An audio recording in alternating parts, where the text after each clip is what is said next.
Assalamu alaikum students, my name is Bushra Khan and I am going to teach you biology.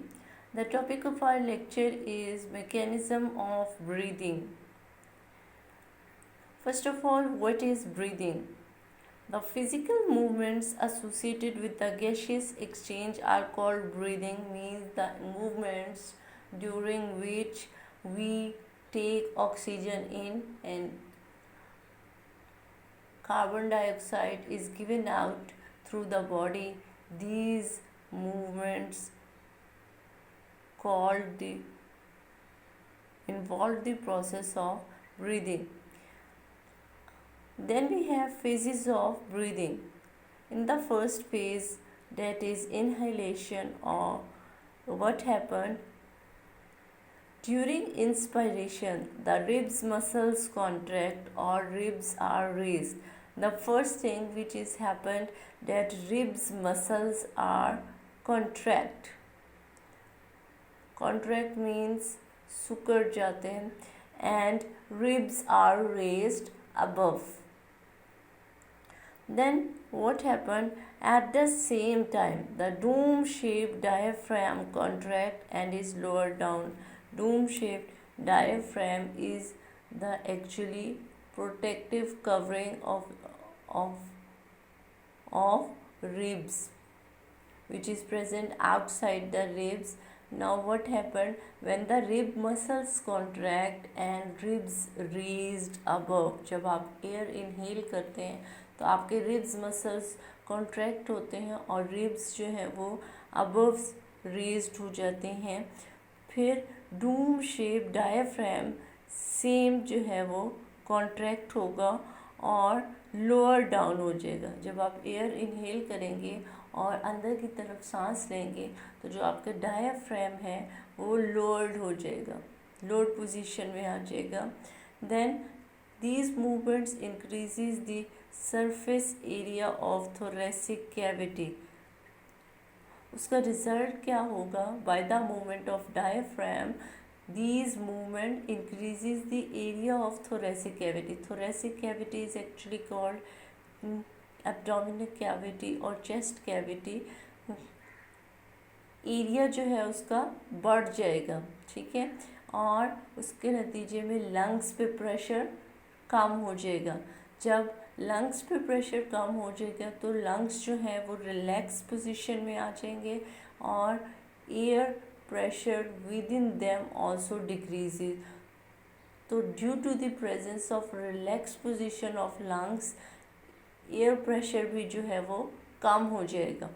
The air from outside rushes into the air to equalize the pressure on both sides. जो बाहर की air है वो inside the lung move करेगी. क्यों? To equalize the pressure on both sides, internal और external pressure दोनों को मेंटेन करने के लिए. नाउ वी डिस्कस एक्सहेलेशन और expiration. The process is slightly different. After the gaseous exchange in the lungs, the impure air is expelled out in exhalation. Generally हम exhalation उस process को कहते हैं जिसमें हम अपनी impure air that contains carbon dioxide is removed. वो air हम body से बाहर remove करते हैं जिसमें कार्बन डाइऑक्साइड मौजूद होती है, impure air. The rib muscles relax. Just opposite with inspiration, यहाँ पर रिलैक्स कर रहे हैं मसल्स. कौन से muscles? Ribs muscles. Bringing the ribs back to its original position. Muscles जब रिलैक्स करेंगे तो जो इनहेलेशन के दौरान हमारी रिब्स रेज्ड हो गई थी, पीछे आप देख लें, रेज्ड हो गई थी, वो वापस अपनी ओरिजिनल पोजीशन पे आ जाएंगी. डायफ्राम भी हमारा जो है वो रिलैक्स हो जाएगा and it gets its raised dome shape. यहाँ पे जब डायफ्राम रिलैक्स करेगा तो जो डूम शेप डायफ्राम है वो भी रेज्ड हो जाएगा। This reduces the space in the chest cavity. इससे जो है एरिया जो वहाँ पे इंक्रीज हो गया था, इससे यहाँ पे स्पेस कम हो जाएगी चेस्ट कैविटी में और इंक्रीजेस द प्रेशर, लंग्स पे प्रेशर बढ़ जाएगा। द लंग्स कॉन्ट्रैक्ट, यहाँ पे लंग्स कॉन्ट्रैक्ट करेंगे और एयर जो है वो एक्सपेल्ड आउट ऑफ देम, यानी एयर जो है वो बाहर निकल आएगी थ्रू एक्सेलेशन और expiration process. This is the process और mechanism of breathing. Now we discuss what happened during normal breathing rate. Humans breathe 16 to 20 times per minute in normal circumstances at rest. Rest position पे आम हालात में normally जो है human breathe कितने times होती है पर मिनट, एक मिनट में 16 से 20 दफ़ा जो वो ब्रीथ करता है नॉर्मल या रेस्ट पोजीशन में। Control of breathing rate. The rate of breathing is controlled by respiratory system. आप सबसे इम्पॉर्टेंट बात कि जो हमारा ब्रीदिंग रेट है इसको कंट्रोल कौन करता है, तो the rate of breathing is important by respiratory. हमारे ब्रेन में एक रेस्पिरेटरी सेंटर मौजूद है जो कि हमारी ब्रीदिंग रेट को कंट्रोल कर रहा है। The respiratory centre is sensitive to connect ratio of carbon dioxide in the blood. ये सेंटर जो है वो हाईली सेंसिटिव होता है किसके, amount of carbon dioxide in blood के, हमारे ब्लड में कितने अमाउंट ऑफ कार्बन डाइऑक्साइड मौजूद है। Stimulation of respiratory system means ये रेस्पिरेटरी सिस्टम कब एक्टिव होता है, when we do hard exercise और some job our muscle carry out cellular respiration at greater rate. It results in the production of more carbon dioxide which results in the blood. This greater than normal concentration of carbon dioxide stimulates the respiratory system of the brain.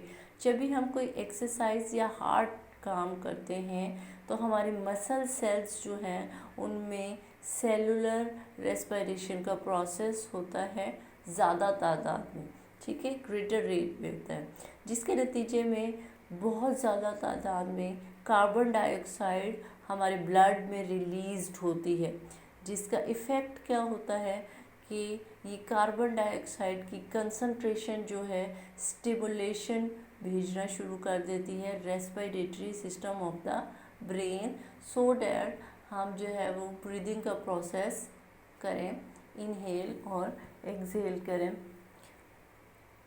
Response of respiratory system, जब stimulation हमारी जाती है, इसकी amount ज़्यादा हो जाती है तो रिस्पॉन्स क्या आता है रेस्पिरेटरी सिस्टम का।